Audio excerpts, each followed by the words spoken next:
তো বন্ধুরা, আমি গুটি গুটি পায়ে এসে প্রবেশ করলাম এই রিসোর্টে। আর এই রিসোর্টে আসছি একটি চটপটি খাওয়ার জন্য। এই চটপটিটা অনেক নাকি সুস্বাদু, আমি অনেকের মুখেই শুনেছি।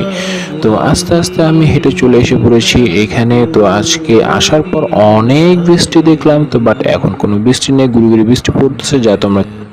তো একটু ঘোরাঘুরির পর এসে বসলাম যেখানে বসা লাগে, বসার স্থানটার ভিতরে আমার মতো আর অনেকে এখানে বসে আছে। তো মেনু কার্ডটা আমি হাতে নিয়ে পুরোই ঘুরবা খেলাম, কি থেকে কি খাবো, এতগুলো মেনু, এর ভিতরে আমি কোনটা থেকে কোনটা বাছাই করে খাবো সেটাই আমার মাথা ঘুরপাক করতেছিল। আর যেহেতু বাইকে আসছি, মাথার চুলগুলো সম্পূর্ণটাই এলোমেলো হয়ে গেছে। যাই হোক, মেনুগুলো তোমাদের একটু দেখাই। মেনুটার ভিতরে আমি যা দেখলাম তাতে 200 টাকার উপরে অনেক খাবারই আছে, আর 150 টাকার নিচেও অনেক খাবার আছে। তবে 80 টাকার উপরে সব ধরনের খাবারই আছে, কিন্তু 80 টাকার নিচে আমি কোনো প্রকার খাবার দেখলাম না। আর যার